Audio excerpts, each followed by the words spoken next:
Hello అందరికి Diwali shopping కోసం నేనైతే దీని ముందు ఒక షార్ట్ అయితే పోస్ట్ చేసేసాను. ప్యాకెట్స్ తీసుకున్న తర్వాత ఇంకా దీపావళికి సంబంధించి మనకు కావలసిన మెయిన్ ఇంపార్టెంట్ థింగ్స్ మట్టి దీపాలు.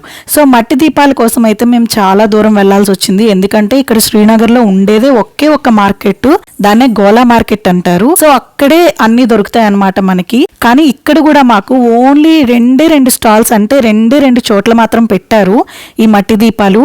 పెట్టిన దగ్గర కూడా నేను కావాలనుకున్న డిజైన్ లో ఉన్న మట్టి దీపాలు దొరకలేదు. ఒకటి ఉంటే ఇంకొకటి లేదు. ఒకవేళ ఉన్నా కూడా కొన్ని విరిగిపోయి, అంటే మొత్తం క్రాక్లు వచ్చేసి అట్లా ఉన్నాయి. మనకైతే అసలు 100 రకాలు ఒక 10 మంది పక్క పక్కనే పెడతారు.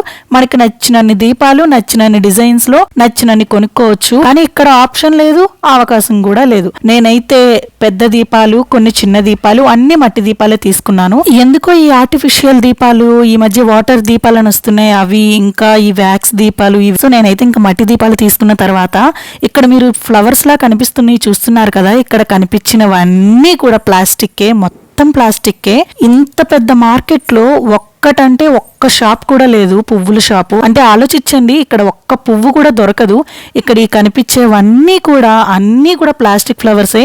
దారి మొత్తం అసలు అటు ఇటు రెండు వైపులా కూడా ప్లాస్టిక్ ఫ్లవర్స్ వేలాడదీసి అవే అమ్ముతున్నారు. అందరూ అవే, అంటే హోమ్ డెకార్ పర్పస్ కోసం, అలాగే దేవుడి గది డెకరేషన్ కైనా, ఆఖరికి దేవుడి పటాలకి డెకరేషన్ కోసం కూడా ఇవే వాడతారు ఇక్కడ. నేను చూసాను కూడా ఇక్కడ. సో మొత్తానికి అయితే మనకి మెయిన్ గా ఉండాల్సింది పువ్వులు లేనిదే మనకి దేవుడి పూజ అనేది ఉండదు. కానీ ఇక్కడ వేరే ఛాన్స్ లేదు. ఇంకేం చేస్తాం. మాకైతే ఒకే ఒక చోట మాత్రం బంతి పువ్వులు దొరికినాయి. అది కూడా ఒక చిన్న దండ దొరికింది, దాంతోనే మేనేజ్ చేసాము. మార్కెట్ నుంచి వస్తున్న దారిలో అయితే ఒక బుజ్జి వినాయకుడి విగ్రహం కనిపించింది. ఎంత అందంగా అనిపించిందో. మా పాప అయితే చూసి వినాయక అనింది, అదే చూపించింది మాకు. సో చూసారు కదా, ఉత్తరాఖండ్ లో శ్రీనగర్ అనే మొత్తం ఈ సిటీ అయితే, ఈ ఊరైతే మొత్తం కూడా కాంతులతో నిండిపోయింది. దీపావళికి దీపాలతో నిండిపోయిందని చెప్పలేని గానీ లైటింగ్స్ తో నిండిపోయిందని చెప్పగలను. ఎందుకంటే ప్రతి బిల్డింగ్ కి కూడా లైటింగ్స్ పెట్టారు. ఈ జూమ్ చేస్తున్న హౌసే మేముండే రెంట్ హౌస్ అన్నమాట.